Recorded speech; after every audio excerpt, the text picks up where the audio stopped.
घर में छुपाकर 5 तरह की खेती करने वाली 5 बहुएं। ससुर जी, अब ये ड्रामा बंद कीजिए।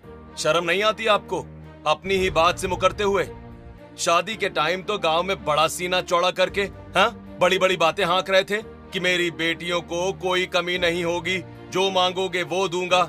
अब क्या सांप सूंघ गया आपको? हाँ? अरे भैया, इनकी गांव में कोई इज्जत नहीं है, सब दिखावा है। जब भी हम अपनी जरूरत के लिए कुछ पैसे मांगते हैं ना, ये हमेशा अपना रोना रोने लगते हैं। तभी हॉल में 5 बहुएं आ जाती हैं। जीजा जी, सिर अपनी आवाज नीचे रखिए, ये हमारे ससुर जी है, कोई आपके कर्जदार नहीं। और जहाँ तक पैसों की बात है, जितना देना था वो शादी से पहले दिया जाता है। इसका मतलब ये थोड़ी है कि आप जब मुँह उठाकर आएंगे पैसे मांगने खड़े हो जाएंगे। वाह ससुर जी वाह, अब आपके घर की बहुएं हमें तमीज सिखाएंगी। सुधा, तुलसी, तुम 5 अभी के अभी अंदर जाओ। जब 2 आदमी खड़े होकर बात कर रहे हो तो औरतों को बीच में बोलने की कोई जरूरत नहीं है। 5 बहुएं कमरे में आ जाती हैं। देखा दीदी, हमने तो उन्हें दामादों की बेइज्जती से बचाने के लिए बोला था और उन्होंने हमें ही डांट कर भगा दिया। यही तो रोना है छोटी, इन लोगों को हमने कितना समझाया, पर ये लोग हमारी सुनते ही कहाँ हैं। हम इस घर के लिए, इस परिवार के लिए अपनी जान दे सकते हैं, पर ये लोग हमें कुछ समझते ही नहीं। आखिर रघुनाथ के दामाद उन्हें इतना उल्टा सीधा क्यों सुना रहे हैं और 5 बहुएं इतनी परेशान क्यों हैं? आखिर ऐसा क्या हुआ था, ये जानने के लिए कहानी में कुछ समय पहले जाना होगा।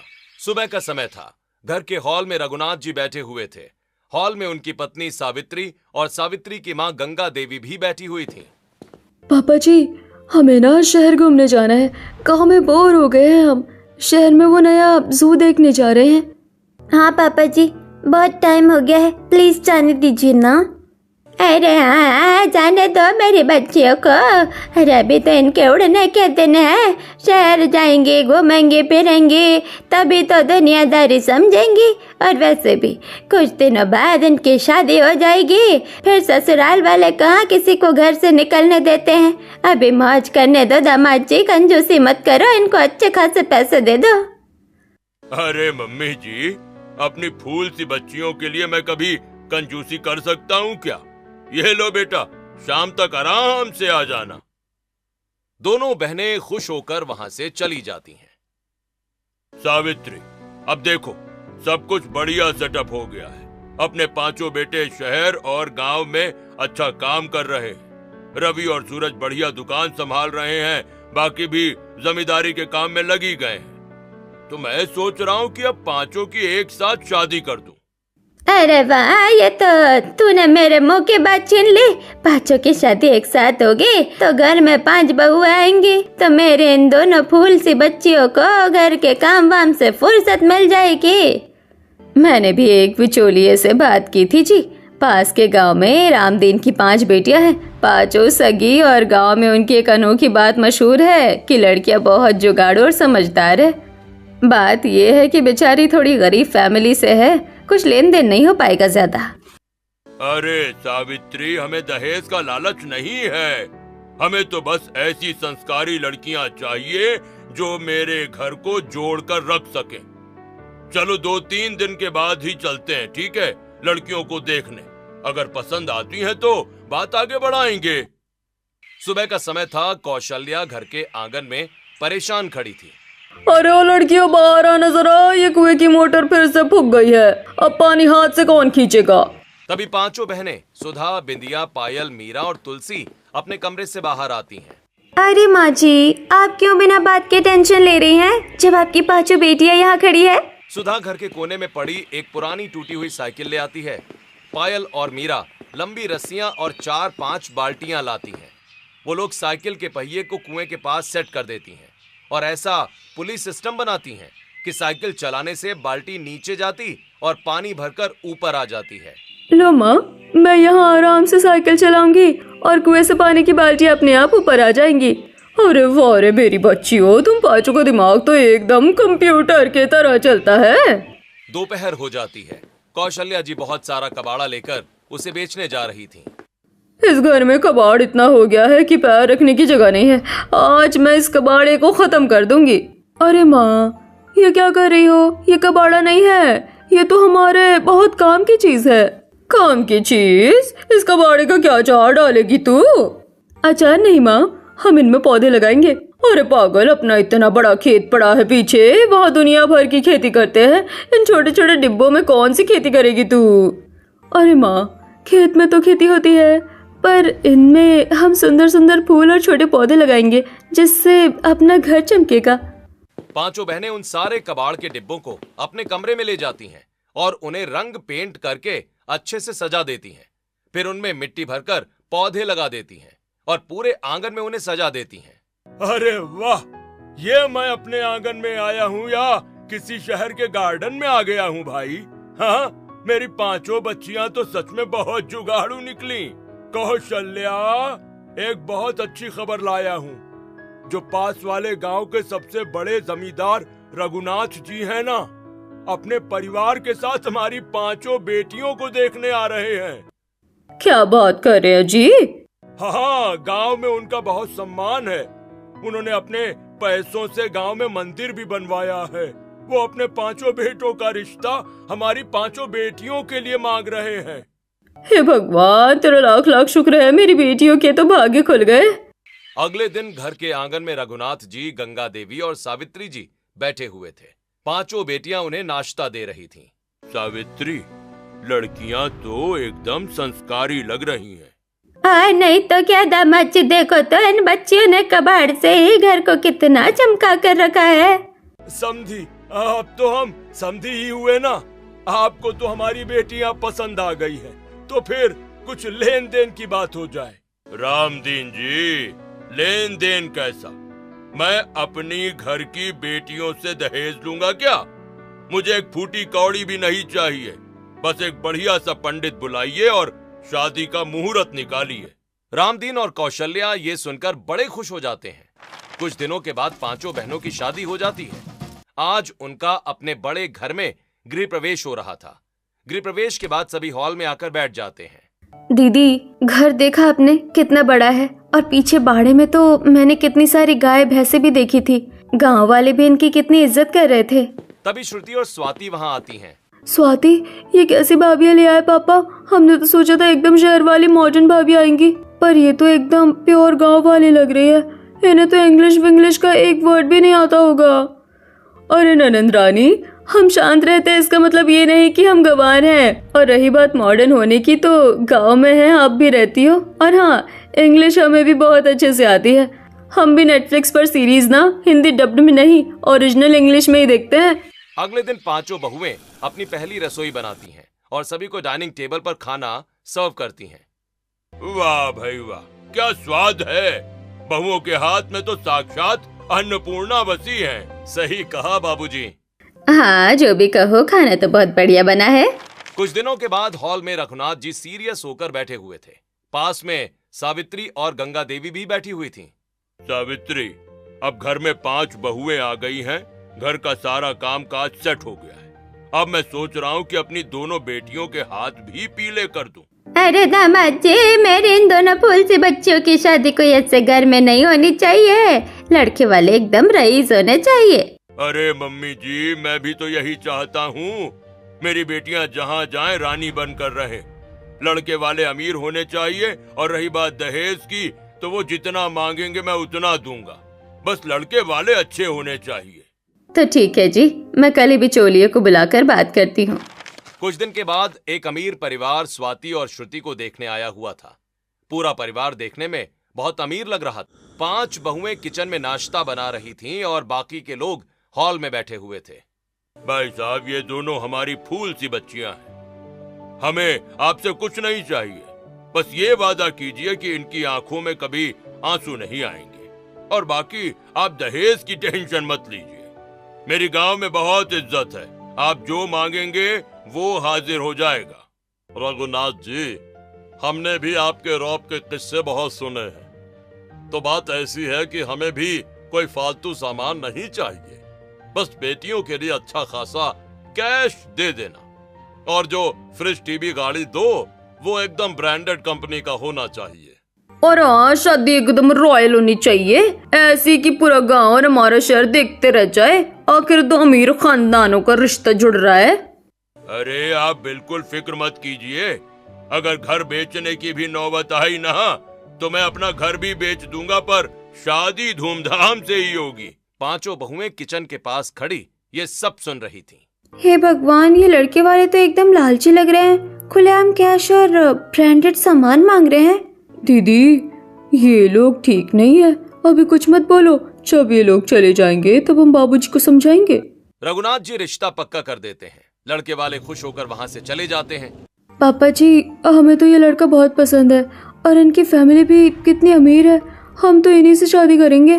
हाँ बच्चियों, तुम्हारा रिश्ता पक्का। अब तुम दोनों रईसजादियों की तरह राज करोगे। रात का समय हो जाता है। रघुनाथ जी, सावित्री और गंगा देवी सोफे पर बैठकर शादी की प्लानिंग कर रहे थे। तभी पांचों बहुएं वहां आ जाती हैं। बाबूजी, वो हम आपसे कुछ कहना चाहते थे। वो जो लड़के वाले आज आए थे ना, वो हमें ठीक नहीं लग रहे हैं। क्या मतलब? बाबूजी, माना वो लोग अमीर है, पर अमीर होने का मतलब ये नहीं कि उनकी सोच अच्छी हो। आपने देखा नहीं वो कैसे मुंह फाड़कर कैश और महंगा सामान मांग रहे थे। ये तो सीधा सीधा लालच है। बाबूजी, आप ये रिश्ता मत कीजिए। बड़ी बहू, तेरी जबान बहुत चलने लगी है। तू हमें बताएगी कि रिश्ता कैसा है? अरे इन पांचों की हिम्मत कैसे हुई मेरे बीच में बोलने की? तुम पांचों क्या कोई लखपति खानदान से आई हो जो हमें अकल बांट रही हो? अगर मैं उनकी सारी डिमांड पूरी कर दूंगा तो वो मेरी बच्चियों को हमेशा खुश रखेंगे, उन्हें कभी परेशान नहीं करेंगे। बाबूजी, इस बात की क्या गारंटी है कि आज वो जो मांग रहे हैं वो कल और नहीं मांगेंगे? देखो, तुम पांचों जाओ यहाँ से, और आज के बाद इस शादी के बीच में अगर कोई बोली तो मैं उसे घर से निकाल दूंगा। पांचों बहुएं वहां से चली जाती हैं। कुछ दिनों के बाद रघुनाथ जी अपने पांचों बेटों रवि, सूरज, विकास, माधव, सुनील के साथ बैठकर हिसाब किताब कर रहे हैं। बाबूजी, खर्चा बहुत ज्यादा आ रहा है। उन्होंने तो हमारा सारा कैश मांगा है और ऊपर से महंगे ब्रांड का सामान, जेवर। हमारे अकाउंट में तो इतने पैसे नहीं हैं। जो भी हो, शादी तो होगी। घर में जो पुराने पुश्तैनी गहने रखे उन्हें बेच दो, पीछे बाड़े की सारी गायें भैंसे बेच दो, और अगर फिर भी पैसे कम पड़े तो ये घर और हमारी जमीन गिरवी रख दो। पांचों बहुएं दूर खड़ी होकर ये सब सुन रही थीं। दीदी, देखा, ये लोग अपनी झूठी शान के लिए सब कुछ बेच रहे हैं। ये घर पे गिरवे रख रहे हैं। कुछ दिन बीत जाते हैं। रघुनाथ जी ने अपना सब कुछ शादी में लगा दिया था। दोनों बेटियों की धूमधाम से शादी हो रही थी। अरे चंपा, देख तो, लग रहा है किसी राजा महाराजा की शादी हो रही है। स्वाति और श्रुति की शादी अच्छे से हो जाती है। कुछ दिन बीत जाते हैं। रघुनाथ जी घर के हॉल में परेशान बैठे हुए थे। बेटियों को खुश करने के चक्कर में आपने तो सब कुछ दांव पर लगा दिया। ये बड़ा सा घर गिरवी रख दिया, हमारी पुश्तैनी जमीन बिक गई, गाय चली गई, और तो और मेरे सारे पुराने गहने भी बिक गए। अरे सावित्री, क्यों रो रही है? मेरी बेटियां अच्छे घर में हैं, खुश हैं। मेरे लिए यही बहुत है। आपको पता है, कल विमला और चंपा पैसे मांगने आई थी। उन्हें जरूरत थी, मैंने उन्हें पैसे नहीं दिए क्योंकि पैसे थे ही नहीं, तो वो हमारा मजाक उड़ाने लगी। उड़ाने दो सबको मजाक, मुझे कोई फर्क नहीं पड़ता। शाम का समय था। पांचों बहुएं अपने कमरे में बैठी हुई थीं। अरे छोटी, देख रही है ना तू? बाबूजी ने अपनी झूठी शान के लिए सब कुछ बेच दिया। पुश्तैनी जमीन बिक गई, घर गिरवी रखा है, गाय भी बेच दी, और तो और माँ जी के सारे पुराने गहने भी बिक गए। और जो अकाउंट में थोड़ा बहुत कैश था वो भी नंदू की शादी में उड़ा दिए। अब घर में राशन तक की दिक्कत आ रही है। अगले दिन दोपहर का समय था। पांचों बहुएं एक साथ एक कमरे में पंखा चालू करके सो रही थीं। तभी सावित्री वहां आ जाती है और पंखा बंद कर देती हैं। ए महारानियों, तुम्हें पता है ना बिजली का बिल कितना आता है? और हम गांव के सरपंच थोड़ी हैं कि डायरेक्ट तार डालकर बत्ती जला ले, चालान कट जाएगा। पर माँ जी, बहुत गर्मी लग रही है।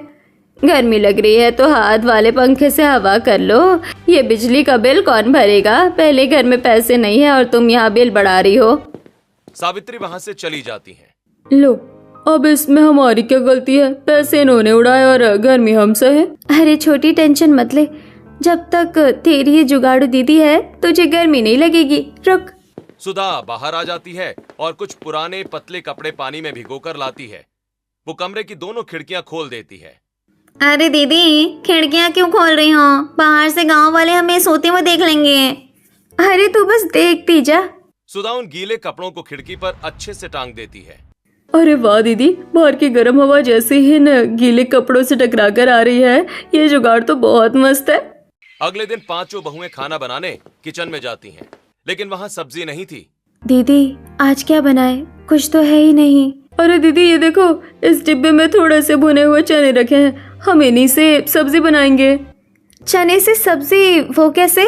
अरे पहले इन चनों को पीसकर बेसन बनाते हैं, फिर उस बेसन में थोड़ा आटा और मसाले मिलाकर गूंद लेते हैं, फिर उसे आलू के शेप में गोल गोल बनाकर उबाल लेंगे। बन गए हमारे देसी आलू।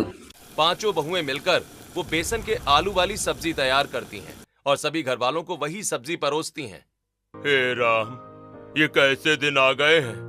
अब हमें ये बेसन के आलू खाने पड़ रहे हैं। क्या से क्या हो गया हमारा परिवार। अगले दिन पांचों बहुएं हॉल में बैठी सावित्री, गंगा देवी और रघुनाथ जी के पास आती हैं। बाबूजी, घर में बहुत दिक्कतें आ रही है। हमारे पति भी शहर जाकर रात दिन ओवर टाइम काम कर रहे हैं, फिर भी गुजारा नहीं हो रहा। अगर आप लोग कहें तो हम पांचों भी बाहर जाकर कोई छोटा मोटा काम कर ले। क्या बकवास कर रही हो? हाँ, तुम्हारा दिमाग खराब हो गया है क्या?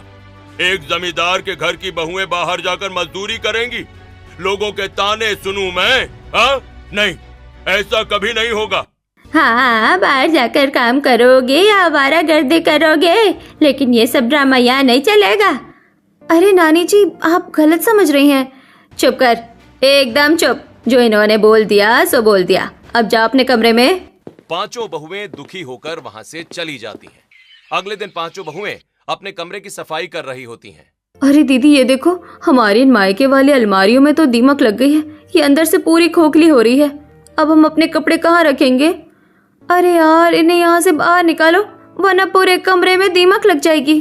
पांचों बहुएं मिलकर उन अलमारियों को कमरे से बाहर लाती हैं। ये क्या कबाड़ा फैला रखा है हॉल में? ये अलमारी यहाँ क्यों रख दी? माँ जी, इनमें दीमक लग गई है, इन्हें कहाँ रखें? अरे इन्हें यहाँ मत रखो, वो पीछे जो पुराना तबेला है ना, इन्हें वहीं रख दो। माँ जी, मैं वो कबाड़ वाले कमरे से थोड़ा ये वुड प्राइमर मिल गया है, हम इस पर पेंट कर देंगे तो शायद दीमक मर जाए। पांचों बहुएं मिलकर अलमारियों को अच्छे से साफ करती हैं, उन पर प्राइमर करती हैं और तबेले में रख देती हैं। फिर पांचों एक कमरे में इकट्ठा होकर बात करने लगती हैं। दीदी, गेहूं आटे की तो दिक्कत नहीं है, बस हरी सब्जियों की दिक्कत आ रही है। दीदी मेरे पास एक आइडिया है, हम लोग ना खेती करते हैं। कहाँ करेगी खेती? हवा में? जमीन तो बाबूजी ने बेच दी ना। अरे अपनी प्राइवेट जमीन है ना, वो जो घर के पीछे खाली जगह पड़ी है, वहाँ अच्छी खासी मिट्टी है, हम वही सब्जियाँ उगाएंगे। अरे हाँ, और वहाँ तो पहले से ही गायों का गोबर पड़ा है, तो वो देसी खाद का काम करेगा। ये तो बहुत बढ़िया आइडिया है। पांचों बहुएं खुशी खुशी हॉल में आती हैं, जहाँ सावित्री बैठी थी। माँ जी, हमने एक फैसला किया है, हम ना वो पीछे वाली खाली जगह में थोड़ी सी खेती करेंगे, घर के लिए ताज़ी सब्जियाँ हो जाएगी। क्या कहा खेती? पागल हो गई हो क्या तुम पांचों? अगर तुम पांचों खेती करोगी तो क्या सोचेंगी वो विमला और चंपा कि पहले तो जमींदार बनते थे, अब अपने ही घर के पीछे में किसान बनकर सब्जियां उगा रहे हैं। सब लोग हमारा मजाक उड़ाएंगे। तुमने क्या हमारी बच्ची कुछ इज्जत भी धोने की सोच ली है? सावित्री गुस्से में बड़बड़ाते हुए वहाँ से चली जाती है। कुछ दिन बीत जाते हैं। पांचों बहुएं कमरे में बैठी हुई थीं। लो भाई, खेती करने का हमारा प्लान तो माँ जी ने 1 मिनट में फ्लॉप कर दिया, अब क्या करें? दीदी चलो जरा तबेले में चलकर अपनी अलमारियां ही देख लेते हैं, कम से कम उन्हें पेंट करने से दीमक तो मरी होंगी। पांचों बहुएं तबेले में आती हैं। कुछ दिनों से बारिश हो रही थी, इसलिए तबेले में ठंडक थी। वो देखती हैं कि अलमारियों के दरवाजे थोड़े खुले रह गए थे। जब वो अलमारियां वहां ला रही थीं, तो कुछ मिट्टी उनके अंदर गिर गई थी। उन गीली मिट्टी में छोटे छोटे घास के पौधे उगाए हैं। अरे दीदी देखो, अलमारी के अंदर तो पौधे उगाए हैं और किसी को पता भी नहीं चला। हे भगवान, छोटी तूने तो मेरी आंखें खोल दी। माँ जी ने हमें घर के बाहर या तबेले की जमीन पर खेती करने से मना किया है ना, अलमारी के अंदर खेती करने से थोड़ी मना किया है। दीदी क्या बोल रही हो, अलमारी में खेती कैसे होगी? अरे छोटी समझ, हमारे पास 5 अलमारियां हैं। ये हमने मायके में खुद बनवाई थी, तो काफी बड़ी और चौड़ी है, और दीमक की वजह से इनमें पीछे की तरफ छोटे छोटे छेद हो गए हैं, जिससे हवा और रोशनी आर पार हो रही है। हम पुराने डिब्बों और बोतलों को काटकर उनमें मिट्टी भरेंगे और उन गमलों को अलमारी के अंदर सेट कर देंगे, और किसी को कानो कान खबर नहीं होगी कि हम खेती कर रहे हैं। बिल्कुल, हम 5 बहनें 5 अलग अलग अलमारियों में 5 अलग अलग तरह की खेती करेंगे, और जब माँ जी तबेले में आएंगी तो उन्हें बस बंद अलमारियां दिखेंगी।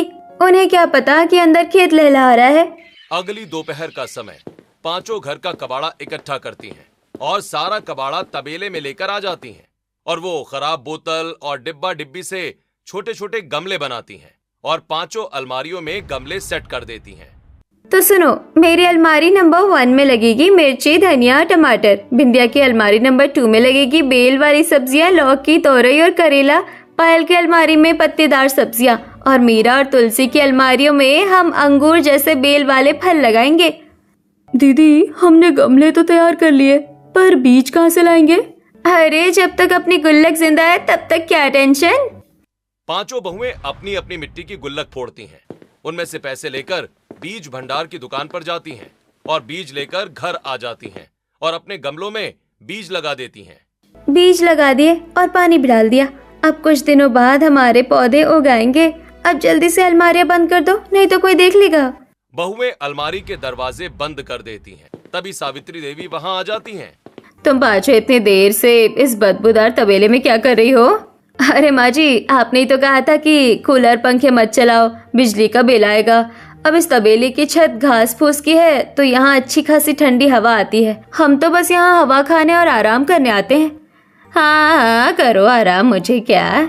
कुछ दिन बीत जाते हैं। पांचों बहुओं की अलमारी वाली खेती में अब सब्जियां उगने लगी थीं। पांचों बहुएं सब्जियां तोड़ती हैं और किचन में सब्जी लेकर आ जाती हैं। अरे बाप रे, इतनी सारी ताजी सब्जियां! हमारे पास तो राई जीरे के पैसे नहीं है, ये सब कहाँ से आ गया?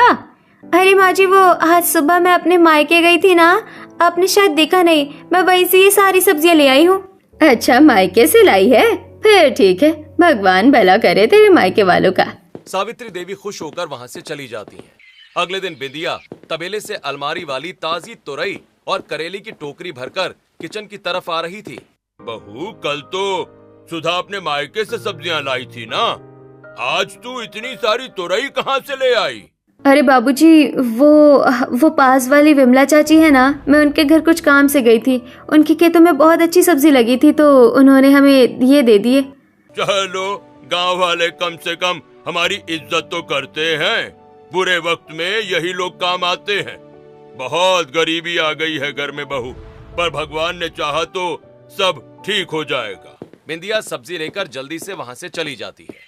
अगले दिन शाम को पायल किचन में तबेले वाली अलमारी से तोड़े गए ताजे टमाटर, धनिया और लौकी पर पानी छिड़क रही है और उन्हें गीले कपड़े से ढक रही थी। ए पायल, ये क्या है? अरे इतनी सारी हरी सब्जियाँ। जी नानी जी, वो बस सब्जी थी तो। मुझे भी दिख रहा है कि सब्जी है। मैं ये पूछ रही हूँ कि घर में तो कंगाली छाई हुई है, फिर ये इतनी सारी ताजी सब्जियाँ कहाँ से आई? अरे नानी जी, वो हम पांचों बहुओं के पास ना थोड़े से हमारे मायके वाले पैसे रखे थे, हमने उन्हीं पैसों से ये सब्जियाँ खरीदी है। अरे वाह, मेरी बहू है तो साक्षात देविया है। अपने पैसों से पूरे घर का पेट पाल रही है। जुग जुग जियो मेरी बच्चियों। अगले दिन पांचों बहुएं तबेले के अंदर बैठी हुई थीं। सुनो, अलमारियों में सब्जियां तो बहुत लग रही है, इतनी तो हम खा भी नहीं पाएंगे। तो क्या करे दीदी, सड़ने दे क्या? नहीं, हम इन्हें बेचेंगे। अरे दीदी, अगर हम बाजार में सब्जी बेचने गए तो लोग हमें पहचान लेंगे और बाबूजी को पता चला तो वो हमें घर से धक्के मार कर निकाल देंगे। अरे तो पहचानेंगे कैसे दीदी? गांव में तो औरतें वैसे भी लंबे लंबे घूंघट डालकर चलती है ना, हम भी एकदम लंबा घूंघट डालेंगे। बिल्कुल सही। और घर से निकलने के लिए हम रोज कोई नया बहाना बना लिया करेंगे, कभी मंदिर का तो कभी मायके का। अगर इन सब्जियों से थोड़े पैसे आ गए तो बाबूजी की टेंशन भी कम हो जाएगी। अगली सुबह का समय पांचों बहुएं तबेले से चुपचाप ताजी सब्जियों की टोकरियां भरती हैं और फिर पांचों हॉल में आ जाती हैं। माँ जी, वो आज सोमवार है ना, तो हम पांचों जरा गांव वाले बड़े शिव मंदिर जा रहे हैं। लौटते लौटते थोड़ी देर हो जाएगी। हाँ, जाओ, जल्दी आना। पांचों बहुएं वापस से तबेले में जाती हैं और लंबा घूंघट करती हैं और सब्जी की टोकरियां लेकर बाजार में सब्जी बेचने के लिए चली जाती हैं। अरे देखो, ये कौन सी नई औरतें हैं, पूरा घूंघट निकाल कर सब्जी बेच रही हैं भाई। औरतें कोई भी हो, पर सब्जी देखो इनकी एकदम ताजी लग रही हैं। ताजी ताजी सब्जी देखकर सभी उनकी सब्जियां लेने लगते हैं और पहले ही दिन उनकी सारी सब्जी खत्म हो जाती है। देखा, सारी सब्जी खत्म हो गई और अच्छे खासे पैसे भी आ गए और किसी को कुछ पता भी नहीं चला। अगले दिन पांचों बहुएं तैयार होकर रघुनाथ जी के पास आती हैं। बाबूजी वो हमारे मायके से कुछ रिश्तेदार आए हैं, माँ जी ने बहुत अर्जेंट बुलाया है, तो हम बस उनसे मिलकर आ जाएंगे। क्या कल तुम पांचों मंदिर गई थी, आज मायके जा रही हो? चलो ठीक है, जा रही हो तो जाओ, पर शाम से पहले लौट आना, ठीक है? पांचों बहुएं फिर से अपनी अलमारियों से सब्जियां भरती हैं और घूंघट डालकर बाजार में सब्जी बेचने के लिए निकल जाती हैं। अरे ओ चंपा, ये औरतें मुझे कुछ जानी पहचानी सी लग रही हैं। अरे काकी, सब्जी लेनी है तो ले लो ना, हमारी शक्लों से आपको क्या करना है, हम तो दूसरे गांव से आई हैं। पड़ोस ने सब्जी लेकर चली जाती हैं। अगले दिन पांचों बहुएं तबेले में बैठकर पैसे गिन रही थीं। दीदी ये देखो, हमने 2 दिन में सब्जी बेचकर कितने सारे पैसे इकट्ठे कर लिए। अरे वाह, अब हम इन पैसों को अपनी उसी गुल्लक में रखेंगे। अगले दिन रघुनाथ जी हॉल में बैठे थे, तभी उनके दोनों दामाद आकर उन्हें उल्टा सीधा सुनाते हैं। बहुओं को ये बात अच्छी नहीं लगती और वो बीच में बोल पड़ती हैं और रघुनाथ जी उन्हें गुस्से में अंदर भेज देते हैं। कोई बात नहीं, जब हम बीच में बोलते हैं तो सब हमें ऐसे ही रोक देते हैं, लेकिन हमें पता है कि वो लोग कितने बेकार हैं। अगले दिन पांचों बहुएं बाजार में घूंघट डालकर सब्जी बेच रही थीं। दीदी, सब्जियां तो धड़ाधड़ बिक रही है, पर मुझे ना घर की बहुत टेंशन हो रही है। क्यों, क्या हुआ पायल? दीदी, सुबह मैंने देखा था वो दोनों लालची जीजा जी फिर आए थे। बाबूजी की जो थोड़ी बहुत सेविंग्स बची थी ना, वो भी उन्होंने ऐंठ ली। अब बाबूजी के पास 1 रुपया भी नहीं है और हमारे पति भी शहर में काम करने गए हैं। पता नहीं उनका काम कैसे चल रहा होगा। अरे दीदी, टेंशन क्यों ले रही हो? जब तक हम पांचों एक साथ हैं, घर पर कोई आँच नहीं आएगी, सब बढ़िया चलेगा। बहुएं आपस में बात ही कर रही होती हैं कि तभी तुलसी की नजर सामने से आती हुई सावित्री पर पड़ जाती है। अरे रे दीदी, वो देखो माँ जी हमारी तरफ ही आ रही है। हे भगवान, माँ जी यहाँ क्या कर रही है? सब अपना घूंघट और लंबा कर लो, कहीं उन्होंने हमें पहचान लिया तो। सावित्री पांचों बहुओं के पास आती है और सब्जियां देखने लगती है। ए घूंघट वालियो, ये टमाटर कैसे दिए? अरे देखने में तो बड़े ताजे हैं, पर भाव क्या है? 20 रुपए किलो है। सावित्री टमाटरों को देख रही थी कि तभी जोर से हवा आती है और सुधा का घूंघट हवा से उड़ जाता है। अरे राम, सुधा तू? बाकी बहुओं के भी घूंघट हवा से उड़ जाते हैं। सावित्री सभी बहुओं को देख लेती है। पायल, तुलसी, अरे तुम पांचों घर की बहुएं बाजार में सब्जी बेच रही हो, तुम्हें शर्म नहीं आई ये करते हुए? तभी वहाँ पर विमला और चंपा भी आ जाती हैं। और चंपा देख, मुझे तो पहले ही शक था कि ये पांचों सावित्री जी की घर की बहुएं हैं। अरे नहीं तो क्या, अरे सावित्री, तेरी बहू है तो तबेले में छुप छुप कर घर खेती कर रही है। हमने खुद देखा था उन्हें तबेले में जाते हुए। शर्म से मेरा सिर झुका दिया तुम पांचों ने। मैंने घर में खेती करने से मना किया था ना, फिर तुमने ये सब कैसे किया? माँ जी, हमने पुरानी अलमारी में जुगाड़ करके खेती की है। चुप कर, अलमारी में कई खेती होती है? तुमने आज बीच बाजार में मेरी नाक कटवा दी। घर चलो, आज तो बाबूजी तुम पांचों को धक्के मारकर बाहर निकालेंगे। घर में रघुनाथ जी बहुत परेशान खड़े हुए थे। सब कुछ बर्बाद हो गया। जिन दामादों के लिए मैंने अपना पुश्तैनी घर, जमीन सब गिरवी रख दिया, आज वही मुझे गांव वालों के सामने गालियां देते हैं। मेरी इज्जत मिट्टी में मिल गई। अब तो ये बेइज्जती मुझसे और नहीं झेली जाती। अचानक रघुनाथ जी बेहोश होकर गिर जाते हैं। विमला और चंपा अभी अभी बाजार से लौटी थीं और वो उन्हें देख लेती हैं। अरे चंपा, ये क्या हुआ? रघुनाथ जी तो जमीन पर गिरे पड़े हैं। अरे लगता है इनकी तबीयत बहुत ज्यादा खराब हो गई है। भाग विमला, जल्दी बाजार चलकर सावित्री जी को बता। विमला और चंपा जल्दी से सावित्री के पास जाती हैं। अरे सावित्री, अपना ये सास बहू का ड्रामा बाद में करना, जल्दी घर चल, रघुनाथ जी की तबीयत खराब हो गई है, वो बेहोश पड़े हैं जमीन पर। हे मेरे भगवान, क्या हो गया मेरे पति को? माँ जी, रोना बंद कीजिए, जल्दी चलिए। पांचों बहुएं और सावित्री भागकर घर आते हैं और जल्दी से गांव वालों की मदद से रघुनाथ जी को हॉस्पिटल में ले जाते हैं। देखिए, इन्होंने बहुत ज्यादा टेंशन ली है। इसकी वजह से इनके माइंड की नस ब्लॉक हो गई है। हमें तुरंत इनके माइंड का ऑपरेशन करना होगा। हालात बहुत सीरियस हैं। आप लोग जल्दी से काउंटर पर 1.5 लाख रुपए जमा करवाइए। 1.5 लाख? डॉक्टर साहब, हमारे पास तो 1 रुपया नहीं है।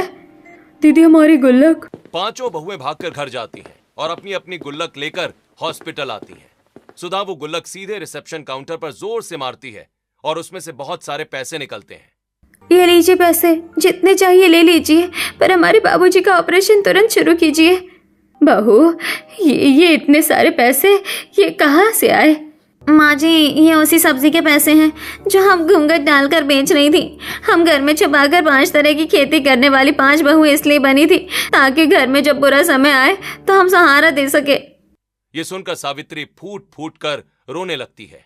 मुझे माफ कर दो मेरी बच्चियों, मैंने तुम्हें हमेशा ताने मारे, पर तुम पांचों ने आज मेरे सुहाग की जान बचा ली। सावित्री, सच कहूं तो ऐसी बहू भगवान हर घर में दे। हम तो इनका मजाक उड़ाते थे, पर ये 5 तो हीरे हैं। कुछ देर के बाद रघुनाथ जी का ऑपरेशन सही से हो जाता है और वो ठीक हो जाते हैं। सावित्री उन्हें खुद सारी सच्चाई बताती है। मेरी बच्चियों, मैंने हमेशा तुम पर पाबंदियां लगाई और तुमने अपने जुगाड़ से आज मेरी जान बचा ली। मुझे तुम 5 पर बहुत गर्व है। रघुनाथ जी 5 बहुओं से माफी मांगते हैं। तभी वहां श्रुति और स्वाति आती हैं, जिनके शरीर पर चोटें लगी हुई थीं। पापा, भाभिया बिल्कुल सही कह रही थी, वो लड़के वाले इंसान नहीं, राक्षस है। हाँ पापा, इन्होंने सिर्फ आपके पैसे और इज्जत के लिए हमसे शादी की थी। पैसा खत्म होते ही वो हमें जानवरों की तरह मारते पीटते थे। हम अब उस नर्क में एक पल नहीं रहेंगे, हम उन्हें डिवोर्स दे देंगे। गलती मेरी है बेटा, मैं अपनी झूठी शान के चक्कर में अंधा हो गया था। मेरी ये 5 बहुएं मुझे समझा रही थी, पर मैंने इनकी एक नहीं सुनी। अब तुम दोनों यहीं रहोगी, उन राक्षसों के पास जाने की कोई जरूरत नहीं है। कुछ दिनों के बाद रघुनाथ जी घर आ जाते हैं। अब 5 बेटे भी शहर से घर आ चुके हैं। बाबूजी, शहर में हमने ऑर्गेनिक फार्मिंग का बहुत बढ़िया काम सीख लिया है। अब हम गांव में ही अपना बड़ा काम शुरू करेंगे। और सुन लो मेरी बहुओं, अब तुम्हें तबेले में जाकर अलमारी के अंदर छिपकर खेती करने की कोई जरूरत नहीं है। अब तुम 5 डंके की चोट पर सबके सामने खेती करो, कोई दिक्कत नहीं है। ये सुनकर 5 बहुएं खुश हो जाती हैं और सब कुछ ठीक हो जाता है।